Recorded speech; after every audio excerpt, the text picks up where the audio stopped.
Hello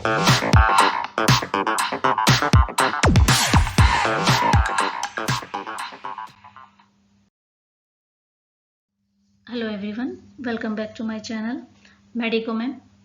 आज के इस वीडियो में मैं आपको HbA1c टेस्ट के बारे में बताने जा रही हूँ। HbA1c टेस्ट क्या होता है, ये क्यों कराया जाता है, इसकी नॉर्मल वैल्यू क्या होती है, इसके अलावा इसकी जो प्रोसीजर है वो क्या है, इससे रिलेटेड जो भी क्वेश्चंस उन सभी का हम इसमें डिटेल से स्टडी करने वाले हैं। तो अगर आप चैनल पर पहली बार आए हैं तो आप चैनल को सब्सक्राइब करें और वीडियो अच्छा लगे तो आप वीडियो को लाइक और शेयर जरूर करें। तो चलिए स्टार्ट करते हैं हम आज का हमारा वीडियो। सबसे पहले जो क्वेश्चंस हैं, what is HbA1c test. HbA1c test क्या होता है, इसको आपको मैं एक्सप्लेन कर देती हूँ कि जो शुगर है जब हीमोग्लोबिन के साथ बाइंड हो जाती है तो उसको हम बोलते हैं ग्लाइकेटेड हीमोग्लोबिन। नॉर्मली जो हीमोग्लोबिन होता है वो ऑक्सीजन को कैरी करने का काम करता है, ट्रांसपोर्ट करने का काम करता है, हमारी बॉडी में डिफरेंट पार्ट तक ले जाने का काम करता है हीमोग्लोबिन ऑक्सीजन को। तो उसको बोलते हैं, जब हीमोग्लोबिन के साथ ऑक्सीजन बाइंड हो जाती है तो उसको कहते हैं ऑक्सीजनेटेड हीमोग्लोबिन। लेकिन जब पेशेंट के ब्लड में शुगर की मात्रा क्या हो जाती है, ज्यादा हो जाती है, तो हीमोग्लोबिन के साथ क्या बाइंड हो जाता है, शुगर बाइंड हो जाता है, तो उस कंडीशन को क्या बोलेंगे, ग्लाइकेटेड हीमोग्लोबिन कहते हैं। इसके अलावा ग्लाइकेटेड जो हीमोग्लोबिन है वो क्या है, glycated haemoglobin is a form of hemoglobin that is measured primarily to identify the 3-month glucose level of blood। जो ग्लाइकेटेड हीमोग्लोबिन है वो क्या होता है कि जो ब्लड है, जो आरबीसी है, उस पर के ऊपर जो बाइंड होता है हीमोग्लोबिन से, वो कितने दिनों तक रहता है, ये 3 मंथ तक रहता है। तो 3 मंथ तक ग्लूकोज के लेवल को क्या करता है, ये मेजर करने के काम में आता है ये HbA1c टेस्ट। इसके अलावा this test is limited to a 3 month because the lifespan of RBC is 120 days। ये जो टेस्ट की लिमिटेशन है वो क्या है, 3 मंथ तक है। मतलब 3 मंथ तक के ग्लूकोज लेवल को या क्या करता है, मेजर कर सकता है। क्यों, क्योंकि जो ये ग्लूकोज है किस पर बाइंड होता है, आरबीसी की सरफेस पर होता है हीमोग्लोबिन के साथ। तो जो आरबीसी की जो लाइफ स्पान होती है वो कितनी होती है, 120 डेज की होती है, मतलब 2 से लेकर 3 महीने की होती है। तो 2 से 3 महीने तक जो ब्लड ग्लूकोज लेवल है कंट्रोल हुआ है नहीं हुआ है उसको मेजर करने के ये काम में आता है। इसके अलावा और हम इसको अच्छी तरह से इस डायग्राम के थ्रू मैं आपको इसको एक्सप्लेन कर देती हूँ कि किस तरह से हीमोग्लोबिन के साथ ग्लूकोज बाइंड अप होकर के ग्लाइकेटेड हीमोग्लोबिन बनाता है।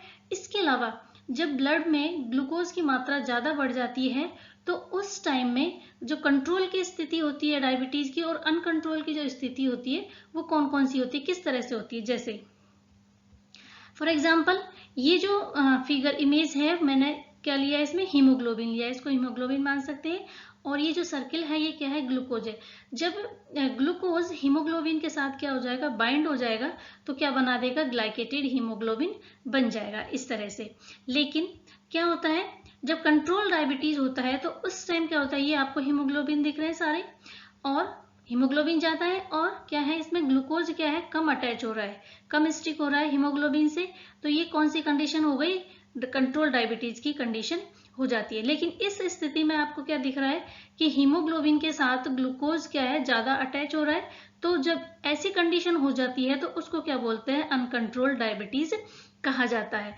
तो इस टेस्ट के थ्रू क्या करते हैं, ग्लूकोज का जो कंट्रोल हुआ है या नहीं हुआ है उसको क्या करता है, मेजर करने के काम में आता है ये ग्लाइकेटेड हीमोग्लोबिन टेस्ट। जो क्वेश्चन है वो है, why do this test perform, ये टेस्ट क्यों किया जाता है। तो ये टेस्ट क्यों किया जाता है, to monitor diabetes past 2 to 3 month sugar detail. 2 से 3 महीने की जो शुगर डिटेल है उसको मॉनिटर करने के काम में आता है। ये to assess blood glucose control over, जो ब्लड ग्लूकोज है वो कंट्रोल हुआ है या नहीं हुआ है उसको मेजर करने के लिए ये टेस्ट परफॉर्म किया जाता है। नेक्स्ट अब देखते हैं हम इसकी नॉर्मल रेंज कितनी होती है।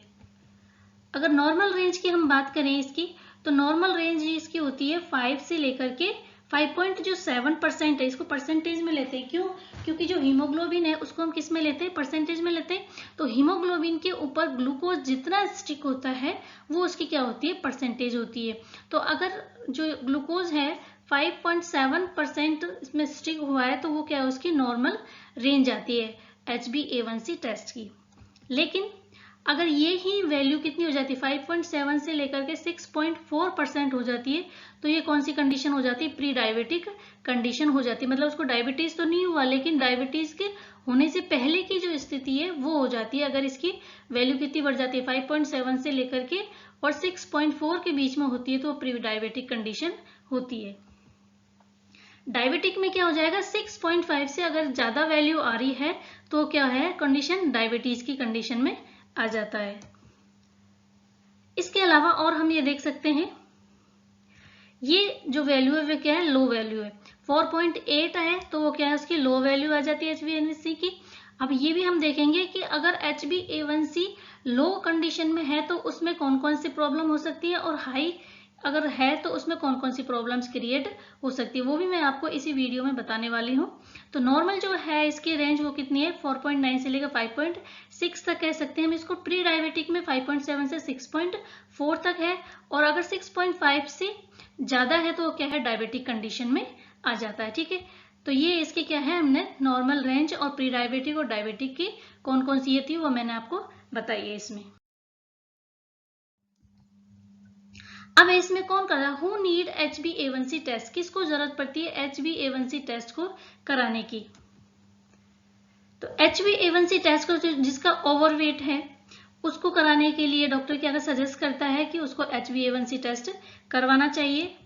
इसके अलावा anyone with diabetes should undergo HbA1c test at least once a year. किसी को भी जैसे डायबिटीज है तो उसको साल में एक बार तो जरूर क्या करवाना चाहिए? HbA1c टेस्ट करवाना चाहिए।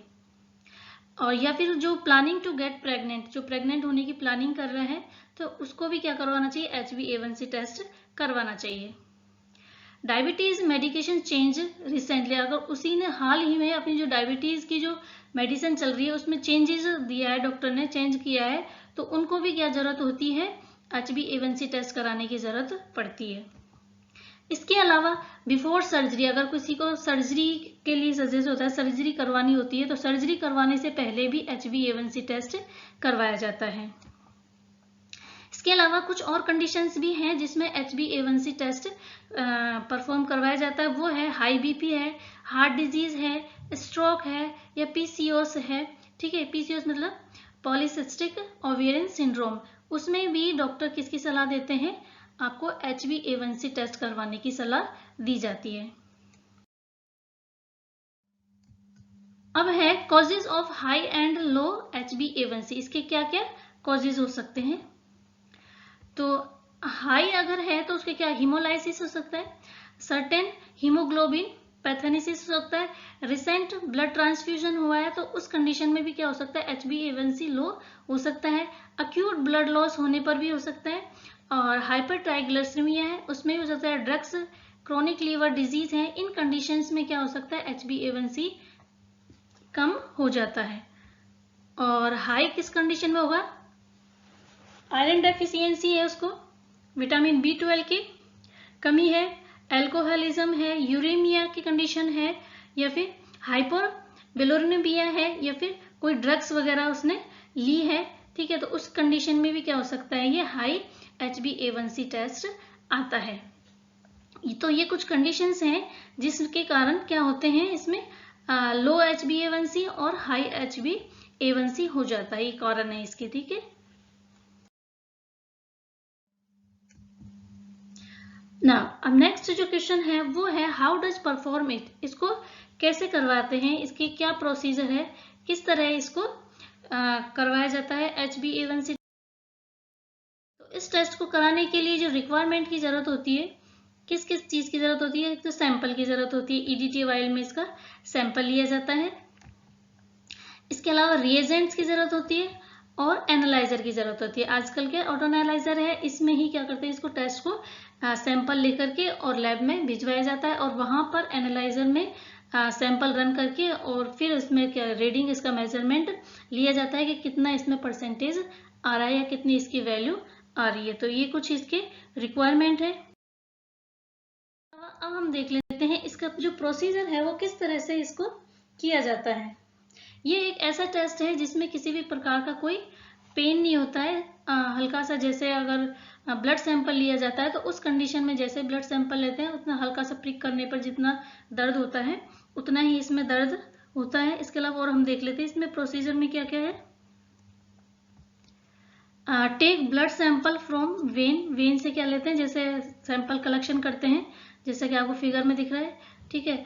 तो इस तरह से इसका सैंपल कलेक्शन किया जाता है और sample should be taken in EDT vial. EDT vial में इसका सैंपल लिया जाता है और sample is sent to be lab for analysis, और लैब में इसको जो सैंपल है उसको एनालिसिस के लिए भेजा जाता है। इसके अलावा जो सैंपल है वो क्या है कि जरूरत नहीं है कि फास्टिंग में लिया जाता है, रेंडमली कभी भी इसमें सैंपल ले सकते हैं। इसके अलावा इसमें दर्द का मैंने आपको बता ही दिया कि इसमें जैसा निडल प्रिक करेंगे, ठीक है, सैंपल लेने के लिए जितना दर्द होता है उतने ही इसमें दर्द होता है और ज्यादा इसमें पेन नहीं होता है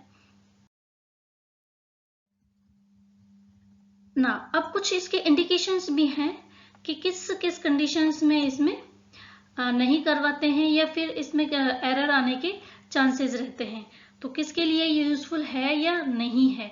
इसके कुछ इंडिकेशंस में मतलब है, not use to diagnose gastrointestinal diabetes और टाइप 1 डायबिटीज। जो टाइप 1 डायबिटीज है और जो गैस्ट्रोइंटेस्टाइनल डायबिटीज, गैस्ट्रोइंटेस्टाइनल डायबिटीज किसको होती है, जो प्रेगनेंसी में जो डायबिटीज होती है उसको बोलते हैं गैस्ट्रोइंटेस्टाइनल डायबिटीज। तो उसको डायग्नोसिस करने में ये वाला जो टेस्ट है वो यूजफुल नहीं है। इसके अलावा जो टाइप 1 डायबिटीज होती है जिसको जेनाइवल डायबिटीज भी बोलते हैं, जो छोटे बच्चों में होती है, ठीक है, जो पेनक्रियाज के बिल्कुल फेल होने के कारण हो जाती है डायबिटीज, उसको भी क्या है डायग्नोस नहीं कर सकता है ये वाला test, HbA1c test. This test में not be accurate in anaemia. Anaemia में भी ये टेस्ट क्या एक्यूरेट रीडिंग नहीं देता है, या फिर कोई भी जैसे ब्लड डिसऑर्डर है तो उस कंडीशन में भी इससे रीडिंग नहीं आती है। किडनी फेलियर है, लीवर डिजीज है, उनमें भी ये टेस्ट यूजफुल ज्यादा नहीं है। तो ये क्या है, कुछ इसके इंडिकेशंस हैं। तो आज मैंने आपको HbA1c टेस्ट के बारे में कुछ FAQ से फ्रीक्वेंट आस्क्ड क्वेश्चन है उनका आंसर देने की कोशिश करिए। अगर फिर भी आपके माइंड में कोई क्वेरीज हैं कमेंट्स बॉक्स में जाकर के कमेंट्स कर सकते हैं। HbA1c टेस्ट से रिलेटेड जो भी आपकी क्वेरीज है, I will try to solve your problem. इसके अलावा और आप किसी टॉपिक पर आपको कोई प्रॉब्लम है या किसी अदर टॉपिक पर भी आप वीडियो बनवाना चाहते हैं तो आप वो भी कमेंट्स बॉक्स में कमेंट्स कर सकते हैं। I will try to make a video for you. आज का वीडियो हमारा यहीं तक। आज का वीडियो आपको कैसा लगा? अगर वीडियो पसंद आया है तो आप वीडियो को लाइक करें और ज़्यादा से ज़्यादा इसे शेयर करें। Thank you for watching my video.